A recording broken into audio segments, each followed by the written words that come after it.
ہمارے ملک میں اور بلکہ عالم اسلام کے بیشتر خطوں میں اس کو منایا جاتا ہے۔ ربیع الاول کے دن کو خاص طور پر 12 ربیع الاول کو یہ سمجھا جاتا ہے کہ وہ آپ کا یوم ولادت ہے، اس لیے اس کو باقاعدہ عید کی شکل میں مناتے ہیں۔ اس میں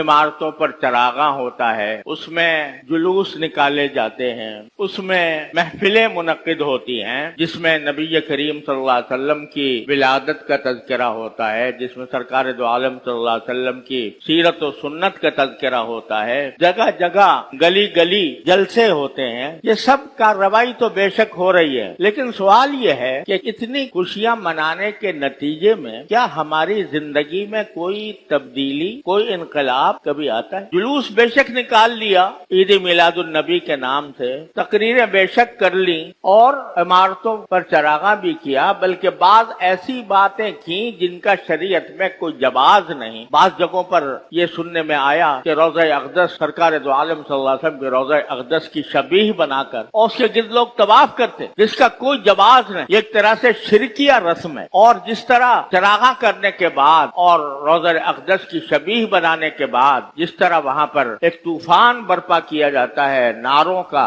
طوفان برپا کیا جاتا ہے، شور شغب کا، موسیقی کے ساتھ نبی کریم صلی اللہ علیہ وسلم کی نعتیں پڑھی جاتی ہیں موسیقی کے ساتھ، وہ موسیقی جس کو نبی کریم صلی اللہ علیہ وسلم نے ناجائز قرار دیا تھا، اس موسیقی کے ساتھ نعتیں پڑھی جا رہی ہیں۔ خواتین جن کی آواز کو سرکار دو عالم صلی اللہ علیہ وسلم کی ازواج مطہرات سے بھی یہ فرمایا گیا تھا کہ تم اپنی آوازیں پست رکھا کرو، اور جن کے بارے میں بعض فقہاء کرام کا بلکہ ایک اکثریت کا یہ موقف ہے کہ عورت کی آواز بھی عورت ہے، یعنی آواز کو سننا غیر محرموں کے لیے لذت لینے کے لیے حرام ہے، لیکن وہ نعتیں پڑھ رہی ہیں اور نعتیں پڑھ کر اس کو پھیلایا جا رہا ہے، لوگ اس کو شوق اور رغبت کے ساتھ سن رہے ہیں۔ یہ سارے وہ کام ہیں جن کو نبی کریم صلی اللہ علیہ وسلم نے منع فرمایا تھا، اور اس سارے ہنگامے میں یہ سوچنے والا کوئی ہے کہ نہیں کہ سرکار دو عالم صلی اللہ علیہ وسلم کی کچھ تعلیمات تھیں، آپ کی کچھ سنتیں تھیں، اور آپ اس دنیا میں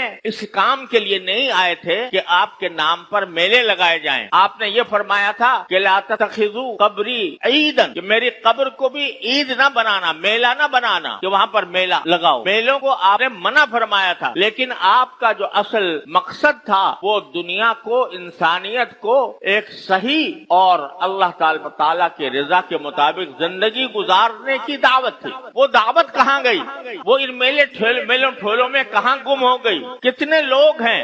جو اس ربیع الاول کے مہینے میں یہ سوچتے ہوں کہ بھئی ربیع الاول کا مہینہ تو آیا ہے، لیکن جس ذات کی ولادت کی بنا پر ہم خوشیاں منا رہے ہیں،